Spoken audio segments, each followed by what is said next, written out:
The college baseball experience, May 30th, college baseball picks edition on the Sports Gambling Podcast Network is brought to you by Edge Boost, the bank account that is built for bettors. Sign up today at edgeboost.bet with the promo code SGPN and get a $25 deposit bonus. And what is going on, everybody? Welcome back into the college baseball experience. It's one of the best days in the college baseball calendar. We've got college baseball NCAA tournament regionals beginning today, Friday, May 30th. And joining me, Noah Bieniek, on the show to dissect a lot of the bettable games, because we do have some one versus fours that, quite frankly, shouldn't really be touched.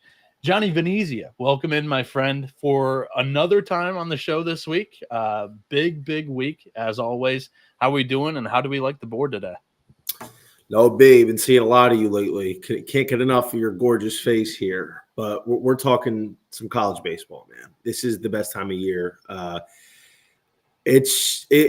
day's finally here. It's the night before the tournament starts. I feel like a kid getting ready to go to sleep soon, waiting for Santa Claus to come down the chimney and want to see what kind of Christmas presents he left wrapped under the tree for me. And we got a full slate tomorrow. 12 to 12, that's usually reserved for Sunday football, where I sit in front of the TV like an absolute fucking slob for 12 hours. But now we get it for college baseball, and we get it for 3 days in a row. No, actually 4 days in a row. Yeah. I'm so pumped. I don't even know. I don't even know how to honestly express myself at this moment. This is unbelievable. Best time of the year, no question. Yeah, 1,000%. And I mean, today is like the day. We get 16 2 versus 3 games where we're going to see odds for all of them. Tomorrow, it's going to be an absolute shit show because some teams will be doing double headers with elimination games and, on Saturday. So you may not get odds for the nightcap games, but or I should say that's Sunday, but tomorrow is actually the really good day where you might get some 3 versus 4s odds and 1 versus 2s. Sunday is what I'm talking about, where it might be a shit show. You might not get odds on a ton of games. You'd only really see them for like 16 or whatever. But I mean, we've got real time to dissect a lot of these games. We're only going to go deep onto some of the 2s versus 3s that are bettable, like I said, and the 1s versus 4s. We'll talk about them at the end, whether we're attacking some of the totals or putting them in a money line parlay, or if we like some of the 4s outright at some of the prices. Quickly on this one, the first 2 versus 3 game of the day is East Carolina, Florida in Conway. Gators are minus 315. That's what you get when you get a really hot 2 seed coming in. East Carolina plus 230 with Ethan Norby, their dude, on the mound. He's 7-5 on the year with a 3.81 ERA and 82.2 innings with 109 strikeouts, 22 walks, a 2.18 SIERA, 2.16 batting average against. Do we fancy East Carolina at all, Johnny, up against Florida and Liam Peterson on the bump for the Gators? I mean, so this is it's funny because a lot of times at least I do, have trouble separating what I took in a future when I believe in a team versus like a single game matchup. I think East Carolina is definitely live. I think we can both agree, like coming in, we didn't believe in East Carolina. We thought they were going to have a down year, and they did. But they ended up winning a relatively easy conference tournament, with the exception of like Tulane. And, UTSA, I don't really think cared that much. But in any case, they're still a dangerous team with a great coach in Cliff Godwin. But further than that, they have a pretty good Friday guy in Ethan Norby, who's had some pretty great starts, including a 19 strikeout performance against Coastal Carolina back in March. They're definitely live. But ultimately, I picked Florida to go to the College World Series. So mathematically, it's possible. But the Gators losing this game, it's very unlikely that they will come back to win that region. So I like Florida here. I think Liam Peterson can match up with Norby. I think the offense for Florida is way better than what ECU has. And I think the Gators get it done. I'm going to fire on the Pirates plus 230 with Norby on the bump. And I just feel like it's an all out type of game from Cliff Godwin and the Pirates. Like you're going to throw the kitchen sink here to try to get in that 1-0 battle because I think both of these teams really can't afford to fall into that losers bracket. Norby hasn't been super sharp lately. I mean, he was battling a little bit of arm tightness, but he threw 3 times during the AAC tournament. He's going to go out there for this team, and it's their best shot to win.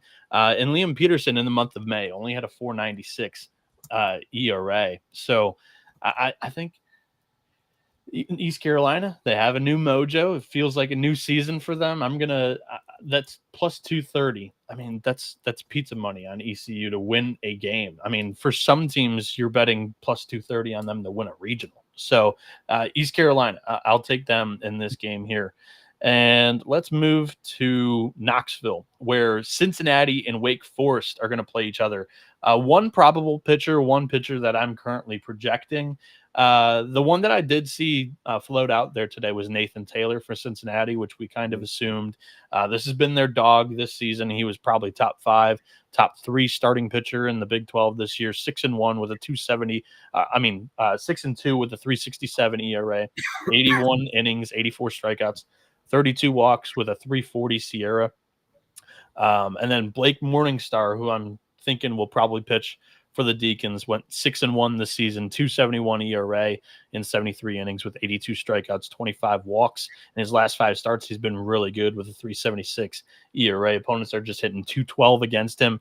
He started out as the Sunday guy for this team. He's pitched his way into the Friday night role. Johnny, I'm interested to know where you're going in this matchup. I like Cincinnati. We talked about this pretty aggressively throughout the week. And, here's what it comes down to. Cincinnati has the pitching advantage. I like Blake Morningstar. I think he's their best starter. I don't really like what the Deacons had on the mound this year overall. It's definitely a far cry from what they were last year and the year before without a legitimate ace. But Morningstar is very talented. The bullpen is shaky. But further than that, I think this region is going to be a real tall order to try and contain the run game of Cincinnati. That's their MO. That's what they do, and they do it as well as anybody. And it's not just the steals. It's grabbing the extra 90 feet. It's the double steals. It's just constantly applying pressure, innings 1 through 9. And none of these catchers are really ranked near the top of the board in terms of throwing out runners and preventing steals. So Cincinnati's got a big advantage there. But not to mention, they got some boppers in their lineup, man. They got the Big 12 Player of the Year in Carrington Cross. And Nathan Taylor is, in my opinion, a pitching advantage over Blake Morningstar. So you're getting Cincinnati at plus 124, plus 125, who's playing great baseball right now, who also has been in playoff mode for the last month. Meanwhile, Wake Forest has kind of come ass backwards into this tournament. They haven't really done anything special. They kind of just stacked up enough wins, but nothing really looked that impressive. So Cincinnati plus money is a definite play for me. That's an official on the card. Yeah, I'm going in on Cincinnati too. This is a spot where I'm really bullish.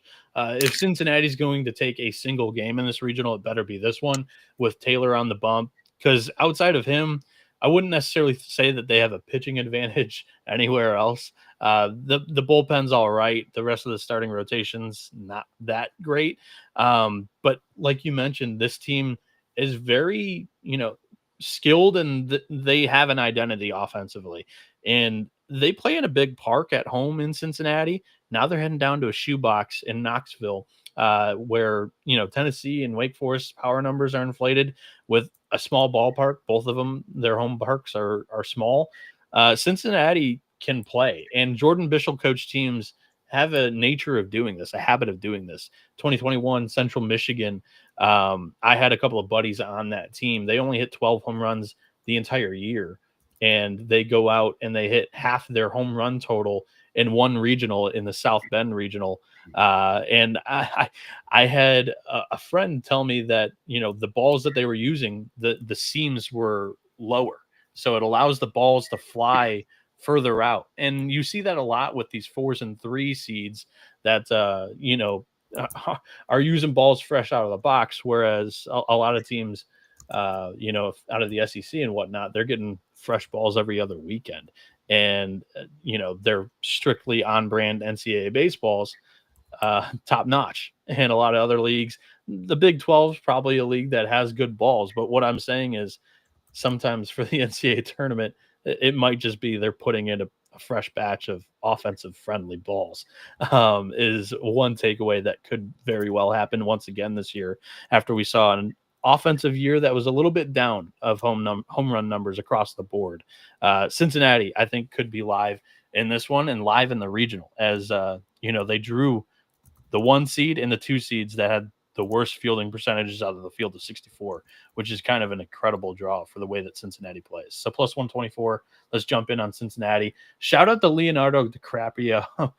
He's asking for an Arizona Cal Poly prediction. We're going to talk about that later on in the show. But for right now, Johnny, I like Arizona. It's minus 115 both ways. I'm not necessarily confident in the pick. I don't know if I'm firing on it yet, because I do believe that Cal Poly's ace Griffin Ness is quality, and they do have a really good lineup. Your thoughts? I like Arizona. I think Arizona's the better team. I think they got the better players. I think they got the better pitcher. It's probably going to be Owen Kremkowski. Griffin Ness is their best pitcher for Cal Poly. Yeah. I mean, he's been solid this year, but they play in the Big West. They're not really playing against the Big 12, the best, third best conference in college baseball. And I'm not slighting the Big West, but yeah, I thought it was a good conference this year, to be honest. But let's face it, it's not the Big 12. They don't have the kind of offenses they do, other than UC Irvine. So what I would say is this: Owen Kremkowski's kind of blossomed into that Friday role towards the end of the season. He's pitched really well. He pitched amazing in the Big 12 tournament, and Arizona's got 2 studs in their lineup that can carry the team by themselves. Brennan Summerhill, we talked about him preseason for Zona when we were highlighting our Big 12 show. Summerhill is a very good baseball player, and his numbers are solid, but he's a lot better than what his numbers show ultimately. He does a lot more for his team than what that reflects in the box score. And he missed some time, so you're not going to get the full sample size this year. Summerhill's a guy that is a legit first-round candidate. If he has a big June, he could sneak inside the top 15. Mason White is – I love this kid. I felt like Mason White had legit first-round juice coming into the year. He has a bad swing and miss problem, so that's really where it caps him. But he's capable of carrying the team. I mean, he did it in the Big 12 tournament. He went nuts. So those 2 guys alone are worth the price of minus 115. But then you add what I believe is the pitching advantage of Kremkowski, and you have a pretty solid amount of contributors in the Zona lineup otherwise. Cal Poly is just – they're a hit team. They're a hit above everything else. But it's not good enough to like overcome the lack of power and not enough speed overall. So the coin flip here doesn't really make sense to me. I would probably make Arizona a little bit closer to like minus 140. I don't think Cal Poly is a dud here. I think they have a shot, but I like the Wildcats to sneak this one out. We know Arizona baseball likes to play close games, and they very rarely blow teams out. So I would imagine this is going to be a close game for most, if not all of it. But give me the Wildcats at a fair minus 115. I agree with you. I'd probably make this minus 130, minus 140, but I wasn't sure if I was willing to bet on it. When we've got our biggest slate of the year, I'll pick my spots a little bit more. I'll be a little bit more picky. In the Clemson regional, we have the 3 seed Kentucky, the 2 seed West Virginia.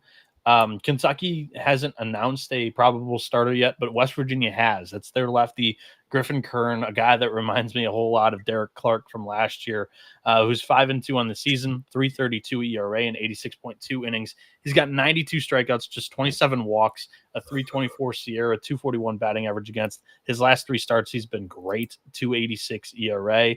And West Virginia's bullpen has been bad the last 3 weeks. We'll see how a breath of fresh air outside of the Big 12 treats them.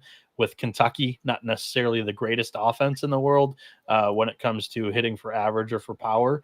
But they are able to manufacture some runs. I think Nick McKay may get the ball here. I doubt that they're going to want to go Ben Cleaver, a lefty, because West Virginia's lineup. It is Cleaver. It is Cleaver. I'm pretty sure it's Cleaver. I'm like 85% sure it's Cleaver. Did you see it was Cleaver? Because I didn't see it was Cleaver. I saw Cleaver on our chart that we have. Oh, I had Nick McKay. I didn't think that was confirmed.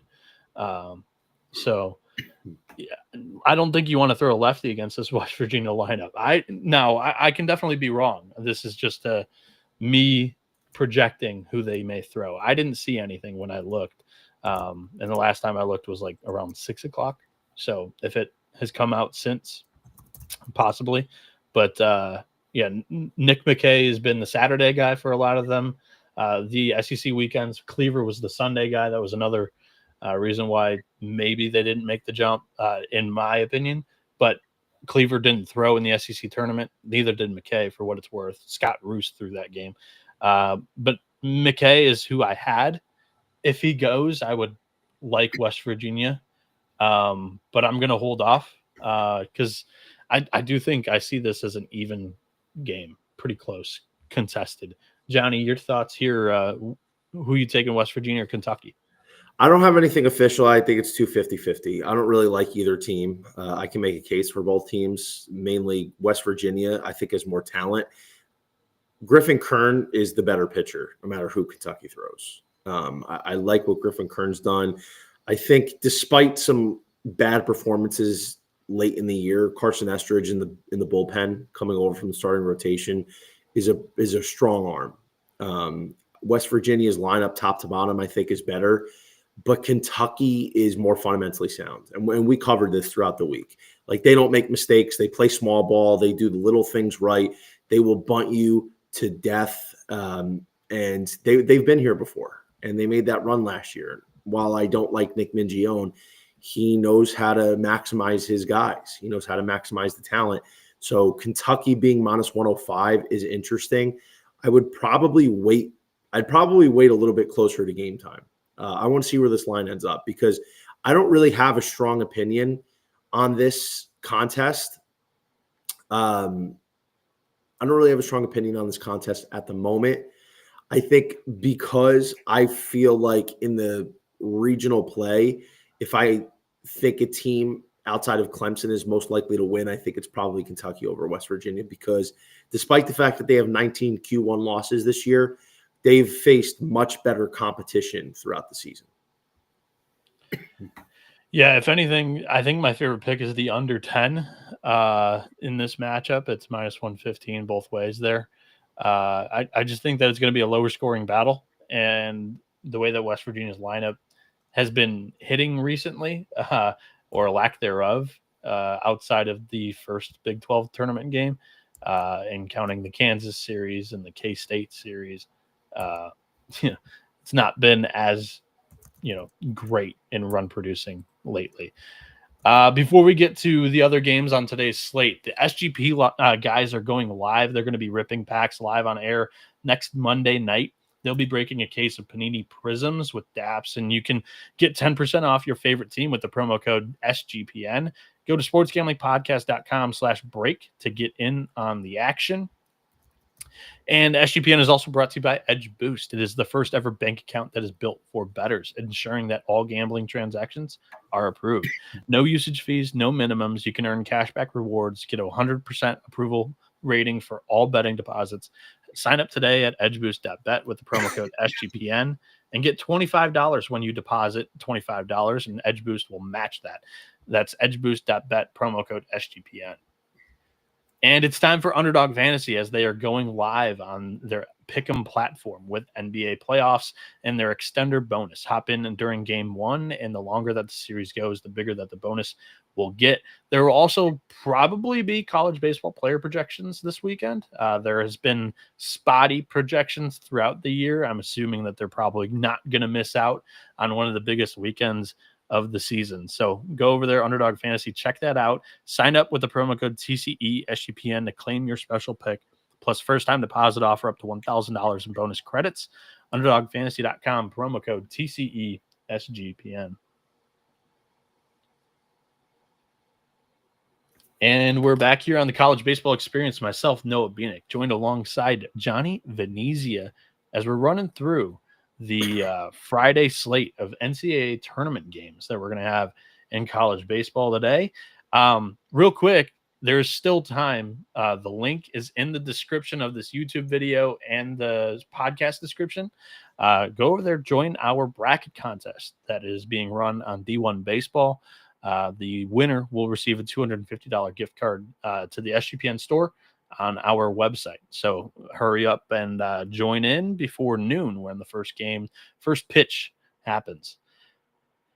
In the Nashville regional, Johnny, we have East Tennessee State, a frisky 3 seed, going up against Louisville, a 2 seed with not much pitching. No pitchers projected in this matchup currently. I think it might be Carter Fink for ETSU. He's been their Friday guy for much of the year. He's 6-4 with a 3.97 ERA in 68 innings with 56 strikeouts, 17 walks, a 4 Sierra, a 2.99 batting average against, which is not great going up against a Louisville lineup that can really stick it. And plus, he's got a 6.59 ERA in his last 3 starts. I have no idea where Louisville's going to go with their pitching. Frankly, I just know that they're going to show up to the ballpark ready to put up some runs. So the total in this matchup is we have a 14.5. First off, side or total? What do you like most in this game? What are your thoughts? I made ETSU an official play. I love East Tennessee's offense. We've seen them throughout the year as a mid-major that's caused a lot of issues for these Power 4 teams in the midweek.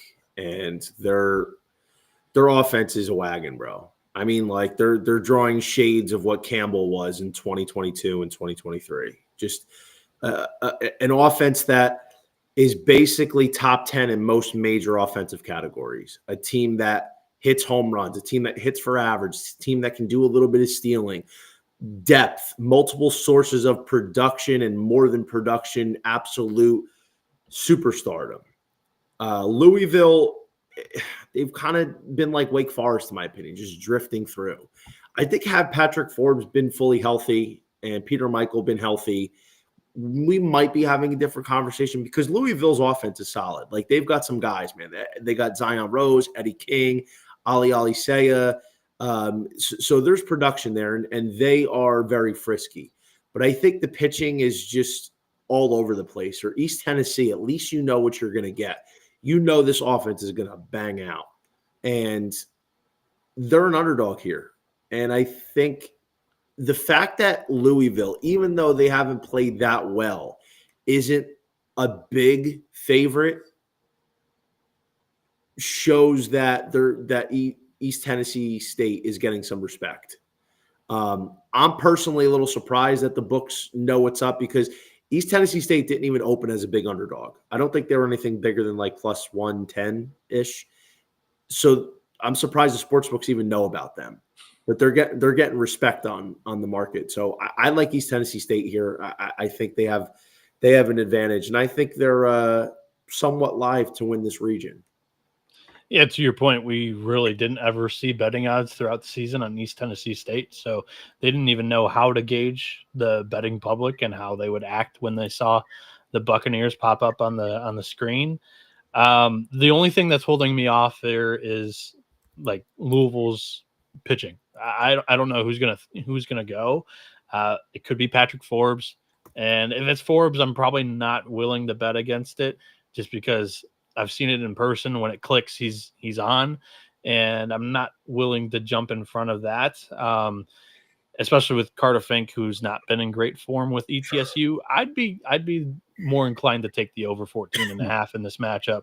I agree with you that East Tennessee State's kind of live in this regional. Outside of Vanderbilt, they have the best balance of hitting and pitching. And to your point, top 10 in a lot of metrics, like you said. And they did end Tennessee's undefeated streak. Tennessee was the longest reigning team without a loss in this year's college baseball season, and the Bucks gave them their first loss. So definitely able to pull off some upsets against power conference teams. we'll see how they do on Friday. In the Auburn Regional, 3-seed Stetson up against 2-seed NC State. I didn't see projected pitchers for this matchup either, but if these teams stay with kind of their rotations or who threw first in the ASUN tournament for Stetson's case, it's probably Jonathan Gonzalez, who won ASUN Pitcher of the Year. He was 9-2, 2.26 ERA in 87.2 innings, 101 strikeouts, 18 walks with a 2.83 Sierra, 203 batting average against. In his last 4 starts, it's a 2.79 ERA. He's been grooving. And the lefty Dom Fritton could go for NC State. It's probably him or Marone. They bounced Marone to the top of the rotation, I think the second to final or the final weekend of the year. But Fritton on the season, he's been good. He's got a 4 flat ERA, 102 strikeouts and 83.1 innings. His last 3 starts have been a really good stretch for him over the last 2 months. It's not been great, but his last 3, it's 3.71 ERA. Johnny, I have a hard time really separating my 2 loves in this regional. I have futures on both of them to come out at plus money. NC State or Stetson for you? So it's odd because I think this is a great region. A lot of teams that have an opportunity to win it. I picked NC State in this Auburn region. I picked them close to 3-1 because the experience factor with Elliott Avant and their pitching is pretty good, and they have a good bullpen. They have a lot of horses in the pen that are high quality, even though they haven't performed that well this year. And their offense isn't great, but it's timely. They have a couple guys that are just clutch. So in that regard, I would think NC State has to win in order to validate my handicap in that. But matchup wise, this is sort of like that ECU Florida thing. Matchup wise, I think Stetson is more than live because Jonathan Gonzalez, the ASUN Pitcher of the Year, has been awesome this year, and Stetson's got a really good offense. So when you combine that with the fact that you're getting Stetson at plus 200 out there, that doesn't make any sense. That's a number that is way too big. So what I ended up doing was, because I already have, and we talked about a good strategy was to take NC State and Stetson early in the week for this region because there's a good chance that one of those 2 teams can take down Auburn. So in order, I guess you could say it's a little bit of a hedge, but I like Stetson here plus 200 in straight game. I think they're going to have a pitching advantage with Jonathan Gonzalez over either Ryan Marone or Dom Fritton. And I think their offense, honestly, has a bit of a nod too. So give me Stetson here at plus 200. Alrighty. I think you're selling me on Stetson, giving me a little bit more faith in my Hatters. Yeah, I mean, even if Jonathan Gonzalez doesn't go, because all year he was their number 2, he was their Saturday guy, and James Hayes was the day 1, the Friday guy, the game 1 guy, and he was a Georgia transfer. So I think it's priced with him on the bump, and if so, that would be accurately priced. With Gonzalez, I think there's a little bit of value here. Stetson's offense isn't tremendous, but they had been playing better down the stretch as they've been getting healthier. Interesting to note, the leadoff guy for the Hatters is Isaiah Barquette, an NC State transfer, and he's literally only had 7 strikeouts on the year. It's tremendous. He's one of the best hitters in the country. So, yeah, I mean, we've even got in the chat Austin Staley, an NC State fan with an NC State avatar and profile pic, saying Stetson plus 200 on MGM. Seems like Stetson is a slam dunk here. So I don't know about that. I mean, it's crazy. Obviously, he pitches in the ASUN, so it's not an impressive conference, but correct. This is impressive. Gonzalez has a 1.95 ERA. He has 101 Ks to 18 walks in 87 2/3 innings. That's ridiculous. And it plays up now more than ever this time of year when you have a pitcher that not only can go deep into ball games as he's done most of the year, but is consistent with command and can locate nonstop. Because what kills you in this tournament, what's turned more games upside down than anything in this tournament is the walks. And Jonathan Gonzalez does not do that. Dom Fritton's been solid this year. Like he's a 4 ERA, but he's got 102 Ks of 34 walks in 83 and a third innings. He's pitched a lot better as of late. So, I understand the NC State favoritism by the books. And listen, I don't disagree to the point where like I like NC State to win the region. That was my official pick. But Stetson should be more like plus 140, plus 150, not plus 200. Yeah. To your point, though, too, like Gonzalez's numbers are in the ASUN. Stetson had 150th strength of schedule, which is 49th out of 64 in this field. NC State had the 30th. So something to note there. But I have watched Jonathan Gonzalez quite a bit this year. Changeup's nasty. It's a lefty with the changeup. Give me that. Hold on real quick. Let me tell you something though. Like, and we saw this last year. Stetson's offense is legit. Stetson can bang out. They were. I mean, granted, Florida State might have had one of the best weekend rotations last year. Florida State did down in that Tallahassee regional, but they were hanging tough for a bit with that offense. And listen, Dom Fritton, for as much as he's turned it around lately, and he's had a solid year, especially in the ACC as a weekend guy.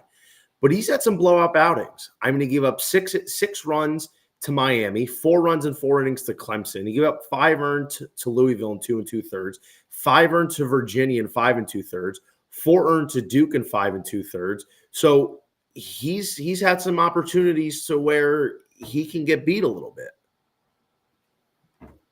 I like the faith that you have in the offense. I do. It's giving me a little bit more confidence because throughout the year they just battled injuries. Maybe the numbers at face value are a little bit lower than they should be. Let's talk about who's next that we should jump into. Do you want to do TCU USC? The Horned Frogs are minus 200. Yeah. Trojans plus 154. All right. The total in this one, by the way, is 9. That's pretty low. We have Tommy Lepore confirmed, and for a 9 total, he's got a 6 flat ERA in his last 3 starts. This is a guy that runs it up into the high 90s, but hasn't been tremendous lately. Whereas Caden Aoki, I don't know if he's confirmed. This is my projection. He's not been listed anywhere that I've seen. In his last 5 starts, he's been really good. 2.28 ERA there. Lepore on the season, 2.89 ERA and 87.1 innings, 83 strikeouts, 26 walks, 2.23 batting average against. And Aoki on the year is 5-4 with a 4.21 ERA and 87.2 innings. He's got 81 strikeouts and just 14 walks, 3.16 Sierra. Johnny, are you on the Horned Frogs here, or do you like a side on the total? It's crazy because if it's Caden Aoki with Tommy Lepore in the matchup, which is probably a top 3 pitching duel on Friday, 9 is a super low number. And I'm surprised we got 9. I thought we were going to get a little higher, and not because it can't happen, but I felt like the books might have been sleeping a bit here. I mean, it's come down because people have been betting it down since it opened, but I don't think this is low enough if it's Caden Aoki, because Caden Aoki's had a solid year. He's had some really good outings. A few blow-up outings have kind of ballooned his ERA, but one thing we know about Caden Aoki, this dude shows up in the big moment. He always has. I mean, case in point, last year against Arizona in the Pac-12 conference tournament final, he was dominating. He was dotting. And I think it could be a similar situation if it's Aoki. So the under's in play even at 9, but TCU is my pick to go to Omaha here. So I think they got to win this game. Minus 200 is a little steep. I'm not laying that, but I think it's a fine piece in a parlay. I have something with TCU involved in this game. Ultimately what it comes down to for me is USC's offense really isn't that good. You have one bat that you have to worry about, Ethan Hedges. After that, I think they're beatable. So give me the Horned Frogs, who've been playing really good ball lately and having an offense that's really scored a good amount of runs down the stretch. What's up, Mike? Thanks for tuning back in. You and 70 others, my man. We went live closer to our normal time during the basketball season. It's nice to see We've got a bunch of you back in here for the NCAA tournament. Over 70 of you guys live watching right now as we just crossed the midnight hour. Let's jump into Hattiesburg, where Miami and Alabama are playing against each other. And we've got two projected pitchers here, two probable pitchers, I should say.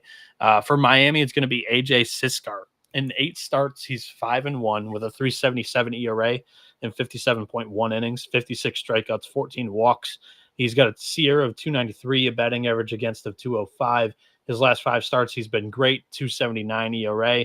He does have like a week of rest as he didn't pitch in the ACC tournament last weekend, but neither did Riley Quick, who in 13 starts has an 8-2 record, 354 ERA.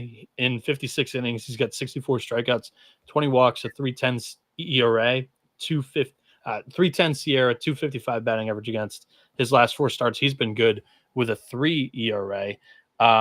Johnny, in this matchup, the total is 10. I'd be looking at an under. To me, these are the best 2 arms for these starting rotations that are really good, and the offenses haven't been great down the stretch of the season, especially Alabama. Miami had a little hot streak of 4 weekends where Daniel Cuvée was unconscious and kind of put the team on his shoulders, and they were, sweeping weekends, not only just winning weekends, and it got him into this tournament. But we saw that team cool right back down during the ACC tournament and against Virginia. Your thoughts on the under, and do you like a side in this game? Stay away from the total because you have an offense in Miami that has the reincarnation of Yohandy Morales. Daniel Cuvée, I am such a fan of his. It was a joy to watch him last year. It's been a joy to watch him this year. And this is a guy who's certainly in the mix to go top 5 next year. He can carry an offense by himself. But the problem is their offense overall really isn't that good.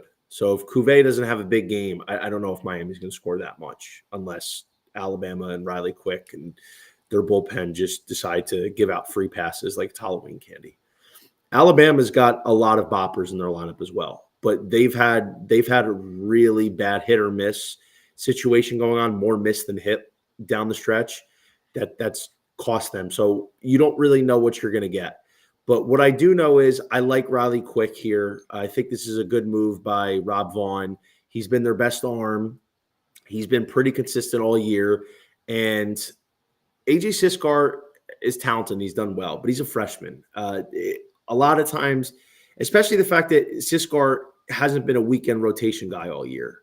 So Siskar coming in as a freshman, a lot of times that doesn't always work out, as this is a moment too big for most rookies. Riley Quick's been here before, and I think ultimately Alabama is the better team, and I picked them to win the region. So I think they need this game, and minus 150 solid. I think I would be fine rolling with Riley Quick and minus 150 here. I don't know if I'd go past minus 160 though, because Bama's ability to disappear is a little concerning at times. So I think we're pretty set on the price. Yeah, I will add that for as many times as we see a lot of freshmen kind of struggle and get that deer in the headlights look in the NCAA tournament, some of them are just I don't know what the right word is. They're just too naive for the moment. And I think that Siskar, in this spot could, and I'm betting on Alabama's offense that hasn't really been great in the final 6 weeks of the season. Granted, SEC play, maybe it's a breath of fresh air once they get out of it and they're facing an ACC team. But I think that Miami's rotation has been for real this year. Before we continue on with the rest of the slate, talking about a lot of the closer odds, bettable games, our job at SGPN is to help you find the best picks. And now we've got a new tool that takes things to a whole new level. You've heard us talk about Rhythm before, and they just dropped a game-changing feature called Power Trends. These are AI-detected patterns where Rhythm's model has consistently won and has a high ROI. Think of like a strikeout prop that wins at 59% of the time when the line and win probability hit at a certain range. So Power Trends, they're updated daily and are exclusive to Rhythm. There are no touts, no noise, just clean data-backed bets. Download the Rhythm app today, check out Power Trends, and start betting smarter. You know we will be. Get your 7-day free trial today at sportsgamblingpodcast.com/rhythm. And SGPN has also teamed up with Circa Resort and Casino in Las Vegas as they are giving away the ultimate fantasy football experience for a 12-person league to draft in Vegas and be treated like VIPs during the stay. The winner will receive a 2-night stay at Circa Resort and Casino for the entire 12-person league. That is 6 Double King rooms. You can hold your draft at a cabana at Stadium Swim with a $5,000 food and beverage credit. There will be limo transportation to and from the airport, a welcome party at Legacy Club for the league when you arrive, a reservation at the world's largest sportsbook with a $500 beverage credit for the league, and a 2-hour open bar package for the entire league at Overhang Bar. The contest is running from May 5th to June 30th. Go to sportsgamblingpodcast.com/circa to enter today. That is sportsgamblingpodcast.com/CIRCA. And the college baseball experience is also brought to you by MyBookie.ag. MyBookie is your place to bet on every sport, including the NBA playoffs. For the true degens, the MyBookie money bag is there for you. And MyBookie also accepts customers from a ton of locations. It's easy to deposit, and you can get lightning fast payouts using crypto. Head over to MyBookie.ag, promo code TCESGPN for a 100% deposit match up to $1,000. Terms and conditions apply. That is MyBookie.ag. Promo code TCESGPN. And we are home free on the college baseball experience. It's getting late. We already got Johnny yawning. We've got to get him in bed at a reasonable time tonight. Let's jump into the Oxford Regional, where we have Western Kentucky and Georgia Tech playing each other. We have probable pitchers in this matchup as well. Drew Whalen will get the ball for WKU. He's 9-2 on the season with a 3.17 ERA and 76.2 innings, 88 strikeouts, 29 walks with a 3.14 Sierra, 2.26 batting average against. His last 3 starts, it's a 5.63 ERA. And then for Georgia Tech, Tate McKee hasn't really been much better, a 9.43 ERA in the last 5 starts. Georgia Tech's minus 166 here with Western Kentucky, plus 130. The over could be worth a look as McKee, he's got a 5.18 ERA in 73 innings, 77 strikeouts, 36 walks, a 3.86 Sierra, 2.64 batting average against. The total is 13. Look, I think that Western Kentucky's pitching rotation and staff is incredible. They've got 11 arms with a sub 4.15 ERA with at least 20 innings pitched this year. That's really, really hard to match. However, that's a big however, because their strength of schedule this season has not been the greatest. We're looking at, where am I at here? We're looking at a 216th, which is not great. And compared to the field, it's the 7th worst strength of schedule. So how is this going to be able to play against a Georgia Tech lineup that has a lot of boppers, up to 7 guys that are hitting over 300 this season, plenty of guys that can put the ball out of the ballpark, and especially playing at Swayze Field where the ball can fly. It's an interesting play here. I would be taking the over as my favorite pick in this matchup. I think Georgia Tech might be able to win this thing too. Johnny, your thoughts? I like Western Kentucky. I haven't believed in Georgia Tech this year, and it's not because of their offense. It's their pitching. I think their pitching has been a problem since day one. Tate McKee is talented, but he really hasn't been that good this year overall. And, you know, when you're so limited in a pitching staff, you need at least one guy that's steady Eddie every week. Samuel Dutton does it for Auburn. Their Saturday guy, Brady Jones, was finishing the year strong, and he had a blow up against Clemson in the ACC tournament. The bullpen is nothing I like, except for Mason Patel. Mason Patel was a failed starter last year, and he's really found a new role in the pen this year, and he's done exceptional at it. But aside from that, you know, I don't know if there's another reliable arm. Jaden Palin was definitely somebody I liked early in the year, and I think he's like that kid's he's got big balls. So, you know, you need a guy like that that's able to come in a pressure cooker moment. But I think Western Kentucky's pitching is going to be too much. They have so many arms. They have so many bullpen arms. Their offense isn't like elite, but it's good and it does certain things well. They have the second best player in this region in Ryan Weidman. Ryan Weidman is a superstar. He's batting 400. He's got 40 bags. He's got 10 homers. He's an extra base hitter. He can play in the field. And they have other guys. I just think Western Kentucky, like I'll admit, I don't like how they finished the year. I really think that is more of a detriment. But to their credit, despite having to rely on like all these walk-off wins in the conference tournament just to even get here, I mean, on the plus side, that shows resilience. Like they would get down and they would be forced to come back. I mean, that's not reliable, but they're capable of doing that. I think Georgia Tech hasn't really beaten a good team all year, and they're going to run into somebody in a mid-major that can cause problems with anybody because of the amount of quality pitching that they have. So give me Western Kentucky. I made that an official play. That's plus 140 on on one sec. That's plus 140 on Caesars. So give me the Hilltoppers, man, for the nice upset. All right, so we're indirectly basically having a lock battle here because I'm taking the over because I'm going to bet against the Western Kentucky pitching that I think hasn't really faced the toughest schedule yet either. We both kind of have the same handicap against the teams that we both like in this spot. So we'll see what comes out, what happens here. That's Western Kentucky, Georgia Tech minus 115 over 13 in that matchup. In the Eugene Regional, Cal Poly and Arizona play each other. We talked about this one. That was at the top of the show, like the third game that we talked about because we had a super chat there. We were both on Arizona. It's minus 115 heads up right now. I would price it around minus 130. Johnny said even minus 140 that he jumped on Arizona.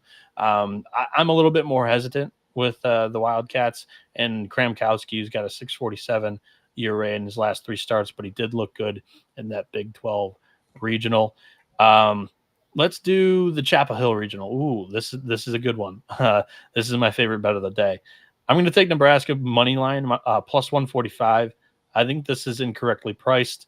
We're going to see Malachi Witherspoon, not Kyson Witherspoon, the twin brother of the top 10 pick in this year's MLB draft.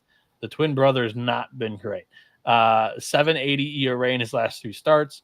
On the year, he's 3-8 with a 5.53 ERA and 68.1 innings. He's got 82 strikeouts, 30 walks with a 3.41 Sierra, 2.70 batting average against.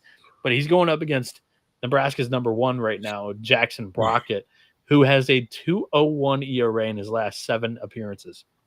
In 60.2 innings this season, he's got a 3.41 ERA, 41 strikeouts, and 21 walks.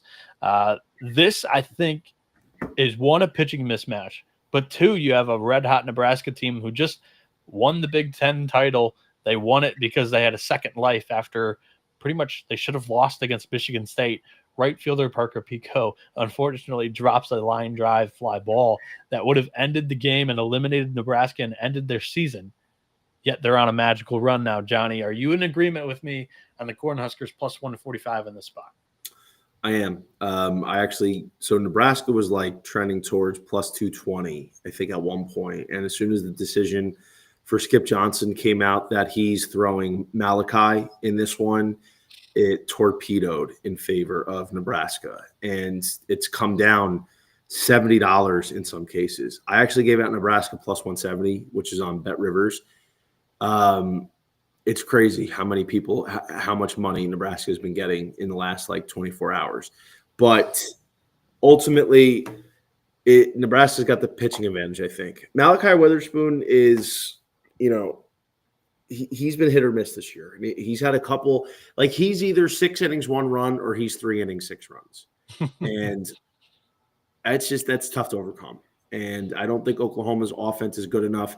They only have one legitimate stud in their lineup in Easton Carmichael. They're a big base running team, which is interesting. But I feel like Nebraska's hot right now. They're feeling it. They got juice. I don't think they blew their load in the Big Ten tournament, which could be like a concern. But I feel like Nebraska here, plus money, coming in hot. is going to be able to handle Malachi Witherspoon, and that's why they're throwing their hottest arm right now in Jackson Brockett. Yeah, 1,000%. And when you look at Oklahoma too, they have one of the worst fielding percentages in the field of 64 this year. That's usually a strength of Skip Johnson teams, and it just hasn't been this year. And the offense isn't good enough to make up for that, or starting pitching outside of really Kyson, because both Malachi and Cade Crossland really haven't pitched to their abilities. It's one of the more talented pitching staffs because the bullpen's really good. It's got a 3.90 bullpen ERA on the year, but when you've endured an injury to Cam Johnson and then your other two starting pitchers that filled in haven't been great, it's kind of spiraled the team. And I'm very surprised that Kyson Witherspoon's not throwing in game one. And I think they may bite it for that decision. So I realize you got to be risky in order to try to win a regional when you're up against it with a lackluster starting rotation. But yeah, I'm going to go Nebraska at plus money here. I think it's definitely worth it. We have next up matchup is, let's talk about Oklahoma State and Duke in the Athens regional. No probable pitcher here, but if Oklahoma State trots out the number one, that is Harrison Bodendorf, Hawaii transfer, who in 15 starts is 10-1 with a 2.77 ERA and 87.2 innings, 100 strikeouts, 27 walks, 282 Sierra. Opponents are hitting under 200 against him, and in his last 3 starts, it's a 1.70 ERA. He's been incredible down the final stretch of the year. Kind of got tagged in the Big 12 tournament, but yeah, like the last 8 or 9 starts, he's been unbelievable, and he's had 1 bad outing. If Duke keeps up with their same rotation, it would be Owen Prosch, who has an 11.25 ERA in his last 4 outings. Johnny, if it's Bodendorf, are you firing on the Cowboys here? Firing on the Cowboys no matter what. They got 3 legit weekend arms, and they have the best rotation in this region. But Harrison Bodendorf's been awesome. He had a real case for Big 12 Pitcher of the Year, which, he won. So, listen, here's the deal. Like, I picked Oklahoma State to win this region for a reason, and pitching was the main part. But their offense, while it's not as good as it has been in years past, still has a lot of talent, and that comes in the form of Nolan Schubart leading the charge. That's our boy. Schubart is capable of carrying this offense. And the truth is, he's got a bad swing and miss problem. But if he's able to deliver, like the rest of this team does, but I think if he's able to deliver, he can get this done on his own. And Owen Prosch, I don't even know how long he's going to go, because it could go anywhere from 2 innings to 3 innings to 5 innings to 6 innings. Give me Oklahoma State. I have them at 10-1 to win the region. So they got to get this one done, and they're plus money. So give me the Pokes here. Yeah, speaking of like a strikeout problem for Oklahoma State's lineup, walk issue for Duke's pitching staff. And it's not great at really just throwing strikes, which is not typical of Duke. Usually their staff is pretty good up and down. This year, there's been a little bit more cracks in that usually great bullpen. And yeah, I agree with you that Oklahoma State has a starting pitching matchup advantage 1,000%.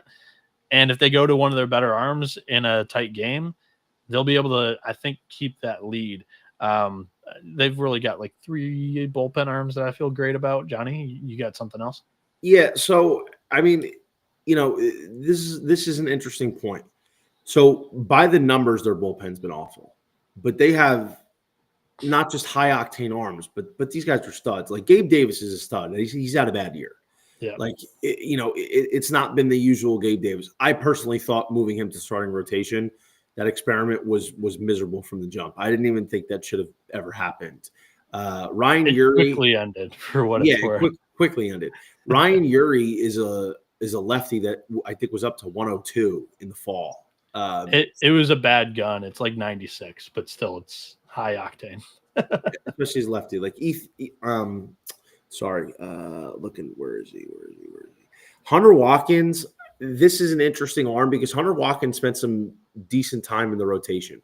He was flirting between the Saturday, Sunday guy, and then ultimately they locked down the rotation. Hunter Watkins is talented.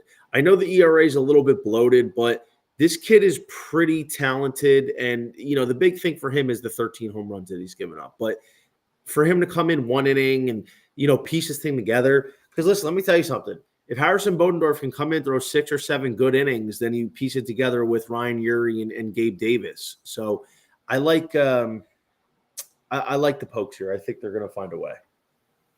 Yeah, and the last thing I'll mention, I've said it on a couple other shows, Oklahoma State's got 3 good left-handed swinging power hitters in Nolan Schubert, Colin Brueggemann, and then Colin Ritchie. And the right field fence is 315. Now, I know Duke has some good left-handed swingers too, one in AJ Gracia.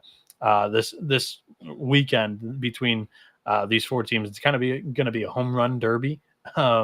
Is the main source of offense. So we'll see what happens if Oklahoma State can keep them in the ballpark. I think that they win this game. Plus 100, probably worth it. So, yeah, the Cowboys are a good play there as well. Let's talk about Kansas State and UTSA in the Austin Regional. We have Jacob Frost going for the Wildcats. He's a left-handed arm who's 1-4 on the year in 14 starts, a 5.75 ERA, 61 innings, 70 strikeouts, 36 walks, a 3.94 Sierra. Opponents are hitting 239 against him. Johnny, in his last 4 starts, it's an 11.64 ERA. Zach Royce hasn't really been much better in his last 3 starts. It's 7.73. But he is 8-4 on the year with a 5.38 ERA and 83.2 innings, 75 strikeouts, 28 walks. UTSA is plus 105 here. I think the wrong team's favored. Kansas State's minus 135. But do you like an over 12.5 a little bit more in this matchup? What's your favorite play here? I don't really like this game. I think UTSA is probably, they're more exciting. I think they got the offense, but the issue is Kansas State's they're like in this Kentucky bracket where they're not that good, but they're always like feisty and they come up in these big moments in June and find a way to execute and get it done. And they have experience against good competition for most of the year. I don't know if I can justify laying a price here in a coin flip matchup. So I'm off of it, but I think the over could be a good look because Frost has been bad and none of their starters are reliable. They're all like high 4+ ERAs, and UTSA can score. And I think Kansas State, the way they can manufacture runs, this could definitely get over 12.5. That'd probably be, if I was going to go somewhere, that'd probably be the look, but it's nothing official for me. Yeah, I mean, Kansas State, they're able to hit the long ball, and both of these teams positive WRC plus compared to a lot of the field. Maximus Martin, big hitter for K-State here. Same with Keegan O'Connor. And Mason Lytle is kind of the straw that stirs that road runners drink. I think that's a solid mid-major squad that will be definitely game for this one. And I think runs will be early and often here. I'll take the over 12.5 there at minus 115 in this matchup. We have in the Tallahassee Regional, maybe the most interesting matchup of the day because Northeastern hasn't announced their arm. I think it could be Will Jones, who's been their game 1 guy for a lot of the year. Mississippi State did announce their arm, which is a surprising one. Ben Davis only has 3 starts this season. He's been more of a reliever. He's thrown 52.1 innings. He's got a 3.96 ERA, 58 strikeouts, 22 walks, a 3.35 Sierra. And in the month of May, he's thrown 18 innings to a 1.50 ERA. However, Will Jones has thrown 18 innings in his last 3 starts. Zero. A big goose egg in earned runs allowed. The strength of schedule, though, for Northeastern's not been great, but Jones is 11-0 on the year, 182 ERA and 69.1 innings, 72 strikeouts, 17 walks. Johnny, we have Northeastern plus 105 Mississippi State minus 135, total at 10. What's your opinion on this matchup? Northeastern getting plus money. The one thing I guess concerns me about Northeastern is like because they have 48 wins and they won 27 games in a row. You get this information. Everybody gets this information. It's like, oh wow, like Northeastern, they're a really good mid-major. They can surprise people. They're they're live. Maybe they win this region, and like you get that trendy two seed vibe. So that's the one thing I would say that concerns me. But I think matchup wise, Northeastern's in good shape here because truthfully, they have a lot of pitching, not just in the starting rotation, but they have a lot of bullpen pieces. They have a good offense. One guy we know has been dominating for years is Cam Maldonado. And Mississippi State, I understand not going Pico Con. It's the Kyson Witherspoon theory here. But Ben Davis, that's not really scaring me if I'm Northeastern. And offensively, they have a couple guys that are good. I mean, Ace Reese is a stud, but aside from that, like Bryce Chance, Noah Sullivan, I think Northeastern getting plus money is the vibe here. I'm back and forth. I don't know if I've even made my decision on this matchup because I do think that if Will Jones throws, he's not like an overpowering southpaw. And Mississippi State crushes left-handed pitching. That's why I'm not 1,000% sold that Jones does throw here. Mississippi State. What? I said I probably would have thrown Gottsman when I was doing the Breaking Bet podcast earlier tonight. I projected it as if Gottsman was going to throw. I felt like that was probably the better matchup for Northeastern. Yeah, probably the better matchup. I just went because Jones has been the Friday guy for a lot of the year for the Huskies. So if they don't switch anything, that would be the guy. But yeah, I don't necessarily have a pick that I love in this game yet. If Jones goes, I might like Mississippi State a lot. If it's a right-handed arm that usually gets weak contact, and that's all of Northeastern's staff is they're not going to blow anybody away. But a lot of teams struggle to hit off of them. They just played a weak schedule, like I've mentioned a lot this week. Their best 2 wins this season have been Kansas State twice in a midweek. They're bottom 10 in strength of schedule in the field. I like the Bulldogs here, but I don't have a whole lot of faith. I don't have a whole lot of faith in the pick, but I'm going to go Mississippi State. Let's ride the Huskies, bitch. They could be all right long term in the regional, but today in the matchup, I don't know if I necessarily love it today. Yeah, runs might be at a premium in that game. Let's talk about, DBU Rhode Island is – who do you think is going to throw for URI? Do you think it's going to be Levesque or Urania? Did you project honestly, you'd have a better idea than I do. I haven't really followed URI baseball much since that football score against William and Mary, like the second week of the year. But Dallas Baptist is Dallas Baptist is going to probably save James Ellwanger as they have. He hasn't really been – he's their best pitcher, but he's been the Saturday guy since preseason. Yeah, all year. There's been a handful of times where I've seen that happen where a team has kept their best arm for Saturday, not just in the tournament, but in the whole season. So it'll probably be Micah Buckham? Yeah. Ryan Borberg is the guy that I had just because he's thrown like 3 state Fridays. But yeah, Micah Bucknam was the Friday guy for the first 10-ish weeks, and he kind of fell out of favor into the bullpen. But yeah, neither pitcher confirmed there. Not a great feeling. Both bullpens, not great. If it's Tristan Levesque, though, it's interesting. He had a really good start early on in the year against Oregon. That put him on the map. But yeah, I'm going to hold off for right now. Let's do in Fayetteville, Creighton against Kansas. The Blue Jays are plus 114. Kansas is minus 145. Dominic Valey, he is 7-4 this season with a 5.34 ERA and 91 innings. He's got 84 strikeouts, 32 walks. a 377 SIERA, 247 batting average against. His last 3 starts have been all right. It's a 5.82 ERA. But for Creighton, it's Dominic Cancellieri. And in 12 starts, he has a 194 ERA in 51 innings, 54 strikeouts, 21 walks with a 353 ERA. His last 7 starts, this guy's been almost unhittable with a 184 ERA. The question is, how legit was the Big East this year? There were 3 teams top 45 RPI. However, they only got 1 tournament team in. It's been the question all week. How legitimately are you taking Creighton in this matchup, Johnny? I mean, they could pitch. So, even against bad teams, you still have to respect pitching. Because pitching is the one thing that travels in baseball.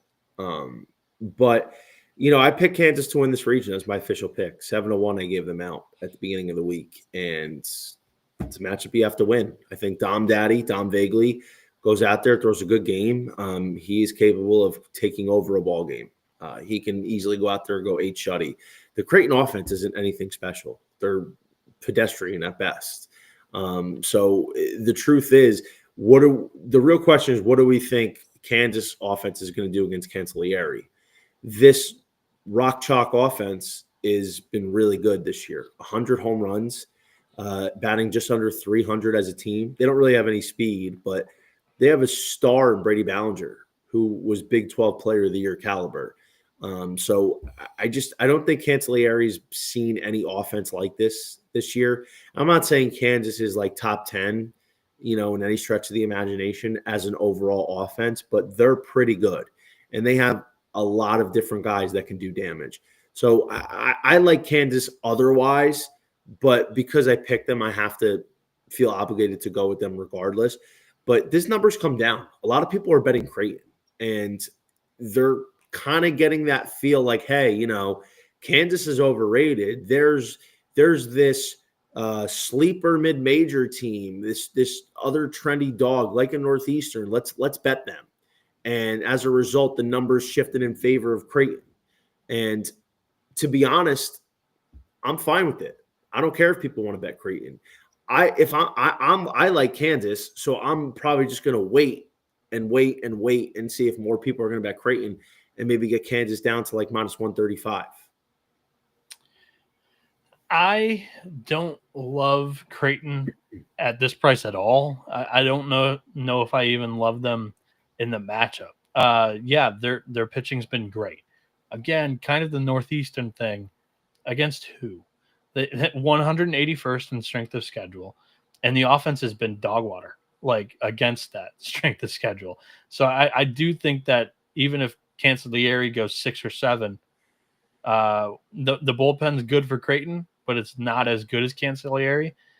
And Kansas has seen good arms this year. It's not impossible for them to hit good pitching. The Jayhawks are top 16 team in home runs per game too, and Fayetteville's going to play. It's going to cater to the long ball. And in some public press conferences, Ed Service, who I should note, it's going to be his last year. It's his swan song as head coach of the Blue Jays. He was a little nervous about keeping both Arkansas and Kansas in the ballpark, as he should be. These are both 2 of the best home run hitting offenses in the country. And with that, I'm going to take Kansas. I don't necessarily love Vaguely on the mound with this spot. I'm not going to bet it. But they're the side that I'd point you to in this matchup. Let's talk about the final 2 versus 3 seed that has a bettable price on Friday is in the Los Angeles Regional, the nightcap. Arizona State and UC Irvine. The Anteaters are minus 130. The Sun Devils are plus 100. We do have probable pitchers in this matchup too. Stumbled over that word there. But Ben Jacobs, the southpaw for Arizona State's going to go. He's 3-3 on the year in 15 starts with a 5.03 ERA, 78.2 innings. He's got 114 strikeouts, 40 walks with a 268 SIERA, a 234 batting average against. However, in his last 4 starts, it's not been great. 7.40 ERA. UC Irvine's going to move up Trevor Hansen from the Saturday role to the Friday. And in 15 starts this season, he's 9-2, 3.24 ERA in 89 innings. He's got 87 strikeouts, 29 walks with a 3.46 SIERA and 2.44 batting average against. His last 4 starts, he's been pretty average with a 4.44 ERA. Johnny, I'm probably going to take the Anteaters in this matchup just because Jacobs has been sputtering lately. And I think UC Irvine's an underrated squad. This was a team that, I think it has really good balance between offense and pitching. This has always been a really good pitching staff, but this year the lineup has really been able to carry their own weight. They were earlier this season up for a super regional seed and kind of fell out of favor the last 4 weeks. They kind of struggled. I think this team could have fit like a hot, cold, hot narrative. Give me the Anteaters in this game, minus 130. Your thoughts? I like Irvine. I picked Irvine to win this region. I believe they're the most complete team in this region. They have what's now in the second half of the year a really good starting staff. They have the Big West pitcher of the year and reliever Ricky Ojeda, which if you don't understand how hard it is to win a conference pitcher of the year as a reliever, you better recognize. Ricky Ojeda is this guy that's going to come in out of a piggyback role on a Friday out of the pen and can throw 3 or 4 innings or one inning and close it down. Very versatile, Swiss Army knife. The offense is 5 guys deep, 5 stars deep, I should say, perennial stars. Anthony Martinez, Golden Spikes preseason watch list, is their best player. He got hurt this year, and he also had a down year, so the numbers aren't going to reflect that, but he is that guy.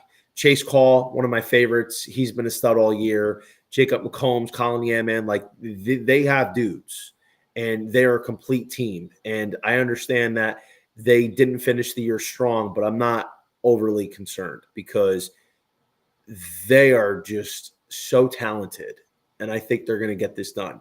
And listen, on the flip side, man, Arizona State was a team I've liked all year, but I've watched so much Arizona State baseball, and I can't tell you how sick I am. It's sickening to watch them. Their bullpen is a disaster. Their bullpen blows so many leads. Their starting pitching has one of a guy who I'm really fond of in Ben Jacobs, a guy who I thought had a legit chance to make a case for a preseason first round draft pick this year. Big lefty with strikeout stuff out the ass, but he is so inconsistent, and he has a command problem. And I've seen it so many times this year. I don't know if I could trust them. While Arizona State might be the most talented team in this region, they're not the most complete. And in terms of their offense, they're studs. They have so many studs, but they also pick bad times to just not show up, strike out in big moments, fail to get a runner over, fail to get a runner in, sack flies. They can't do that stuff consistently. And one of the issues I think they're going to run into, they are almost an entirely lefty lineup. And that's not going to play well when they have to face Ricky Ojeda late in the game. So if UC Irvine, say, goes into the 7th inning with a 3-run lead and Ricky Ojeda comes out, it's going to be tough for them to come back. So, and by the way, Arizona State was a minus 130 favorite. Irvine was about even money, give or take. This thing completely flipped. So a lot of people are betting Irvine right now. There we go. Yeah, I like Irvine too in this matchup. I don't know if I love them to the point where I'm going to bet them, but minus 130 seems pretty fair if you like what you're hearing on that matchup. Johnny, we skipped over a lot of the 1 versus 4 seeds because, quite frankly, a lot of these matchups, the odds on them are quite ridiculous when it comes to the money lines. Some totals could be pretty interesting, but I'll have 1 or 2 or a couple on my card when it comes to Twitter when I'll post them tomorrow. I want to talk about we'll first do a parlay of teams that you feel like are not going to lose their opening round game, whether they're throwing off or whether they're throwing their number 1. Do you have a 1 seed or even a 1 or 2 seeds parlay for opening day of NCAA tournament regionals? A 1 or 2 seed parlay that I feel like will win, is what you're saying? Yeah, just teams that you don't think are going to lose their opening round game. Do you have a parlay out there? Yeah, I have. Let me pull it up. I have OK State, Kansas, Bama plus 471. Little risky. So it's maybe a bit against. It's a bit against like what you were saying, but I think Yeah. those are two favorites and one small dog that all have the pitching advantage and all have the offensive advantage, and you're getting a fair number. But if we're looking at teams that I think really look good for a win as a 2 seed, and I want to parlay it. Why don't you go first, and I'm just browsing here. So yeah, my juice bag of 5 picks would be Florida State against Bethune-Cookman, Coastal Carolina against Fairfield, Vanderbilt against Wright State, Oregon State against St. Mary's, and Oregon against Utah Valley. Florida State's throwing Joey Vellini, who, albeit they're number 2, he's still very good, and I don't think it's much of a step down from Jamie Arnold. So I think the Seminoles are going to be all right. Coastal Carolina's got a really nice trio of starting pitchers, and their bullpen's 4 or 5 deep that I like. Hosting a regional, I don't think they're going to lose that first game. They're going to set themselves up pretty all right here. They dropped the first game in 2022 or 23 against Ryder, one of those 2 years. I don't think they want to go there again. Vanderbilt, Wright State's pitching is terrible this year. I think it might be Griffin Page, who's probably their best arm, but even still hasn't been tremendous for him this season. Oregon State against St. Mary's. I just think that St. Mary's kind of, last weekend, I think they played 6 games, 23 innings on Sunday to win that WCC tournament. I think that conference was not the greatest this year. It was a really down year for the WCC. And then Oregon up against Utah Valley. I think that Oregon at home in PK Park, they'll be able to have their way over the Wolverines.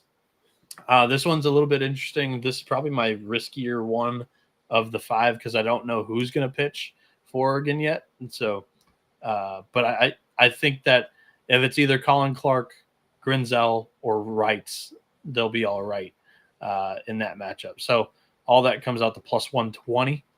Johnny, did I buy you enough time to maybe look at some? Yeah, let's go something separate here. DBU, Dallas Baptist, Yep. regardless of who they throw against Rhode Island, I think their offense is going to be able to do enough.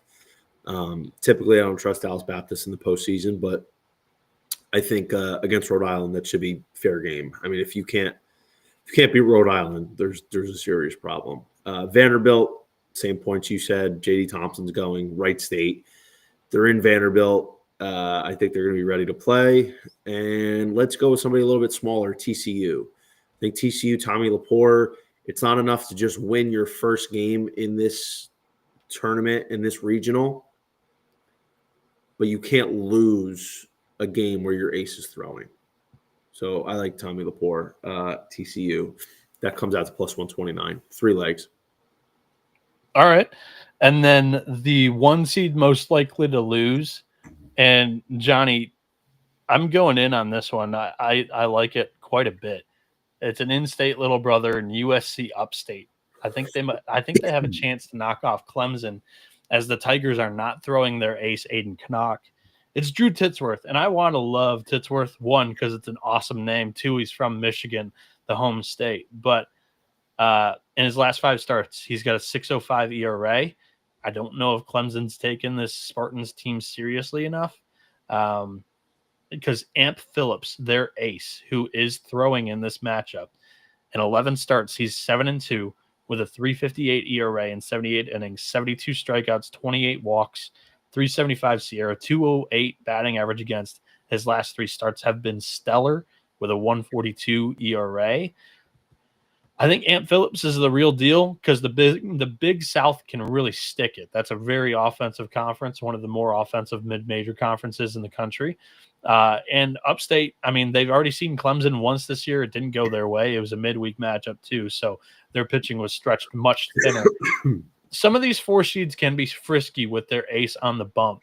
And especially since Clemson's thrown off, I think it really opens the door for Upstate. Shop around, make sure you got the best price. Right now I'm seeing it plus 210 on DraftKings. Yeah, I agree. We've talked about this all week. So if anybody didn't listen to our Monday podcast or our podcast yesterday or today's Thursday. Yeah, Monday or Wednesday's podcast. So we both said that the 2 4 seeds most likely to win outright is going to be Fresno State and Upstate.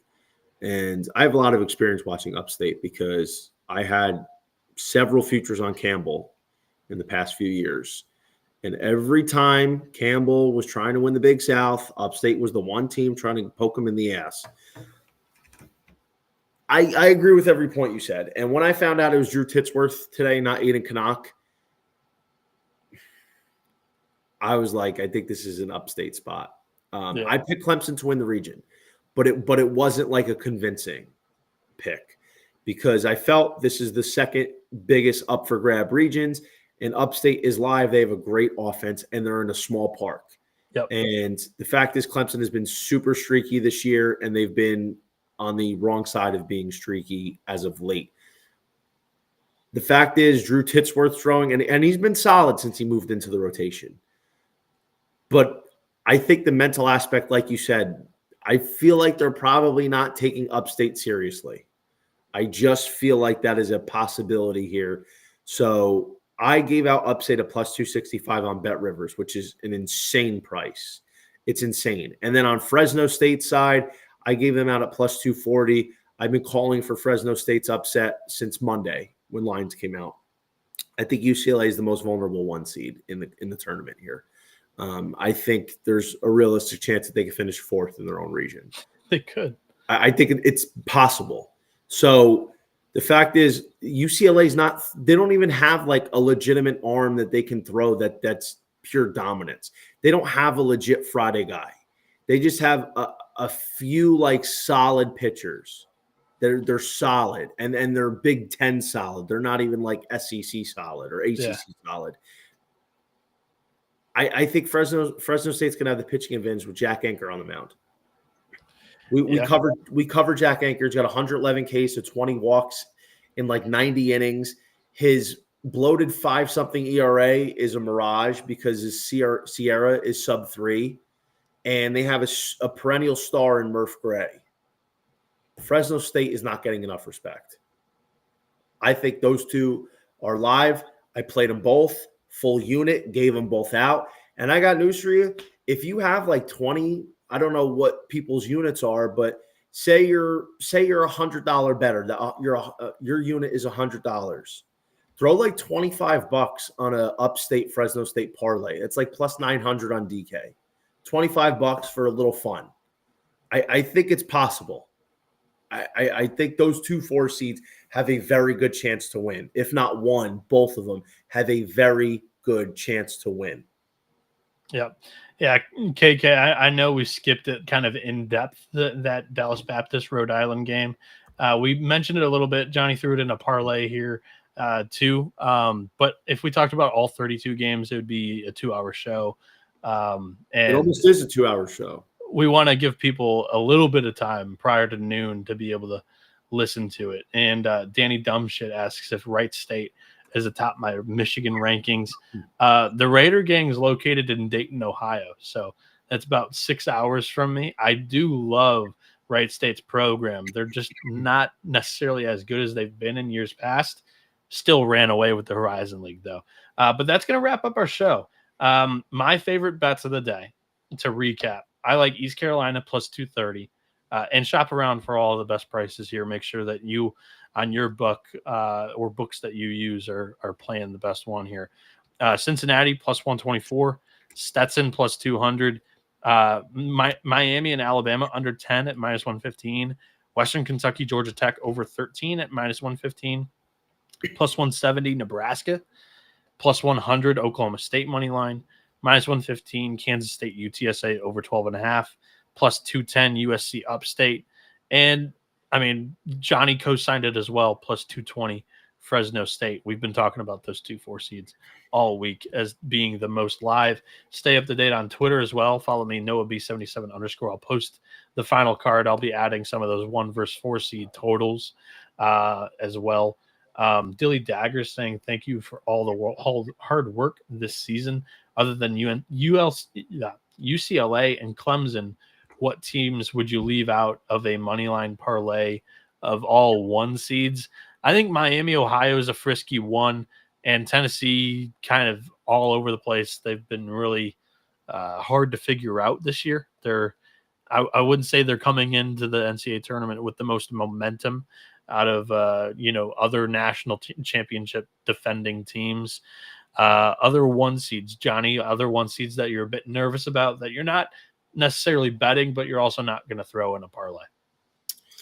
Yeah, I hate to say it. But is there any scenario where you think Oregon State loses game 1 with Eric Segura on the mound? No, I feel better about that one. I have that one actually in one of the parlay. It's not great odds, but that one was the juice bag one of all the 1 seeds that I feel. Yeah, but like Oregon State's minus 425, which in terms of the 1 seeds is pretty light. That's one of the shorter prices on the 1 seeds. I get worried that Oregon State might be looking ahead here, and I don't know. Eric Segura has had some blow-ups, but other than them, my thought process to buy you some time. Yeah. They've had a week off, so they'll be looking to shake off the rust. They're not throwing somebody other than like their number 1 over the last 5 weeks here has been Segura, and also they haven't had many home games this year. Sure, there could be some added pressure in hosting that regional. They do have some young guys on that team, but overall, I think that the fans will carry them to not only a victory here on Friday, but I think they win the regional. What about Auburn? I think Auburn is because I don't know if because Auburn's not going with Samuel Dutton.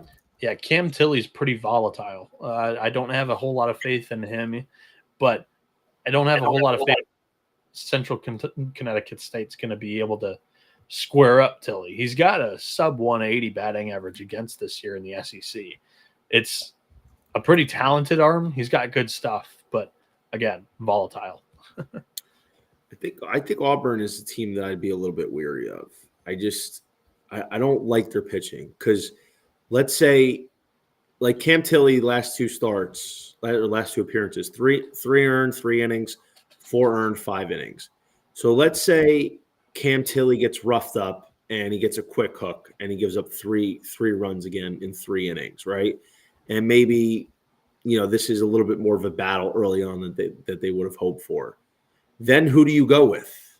They've got 2 all right and capable bullpen arms in Hertzler and Myers. Yeah, but you're getting to a point where if you have to start using those guys, then you're trying everything you can to not have to use guys like that, your high leverage bullpen arms in a 1 versus 4 game when you're going to have to face either NC State or Stetson in game 2. And even though you have Dutton on the mound, you still want to be able to have those guys available. So I'm just merely pointing out that was it worth, a look to keep Auburn out of your parlays as a 1 seed. Like Central Connecticut State isn't anything special, but we've seen a decent amount of times over the years where you have one of these random 4 seeds or a couple of these underdogs that are just not, they just don't go away. They don't die. And truthfully, like this Central Connecticut, despite the fact that, they play shit competition, they've got some good arms. They got Wyatt Cameron, who's been their best reliever, sub 2 ERA. They have Alex Dreyfus. He's only got 12 2/3 innings, but it's sub 3 ERA.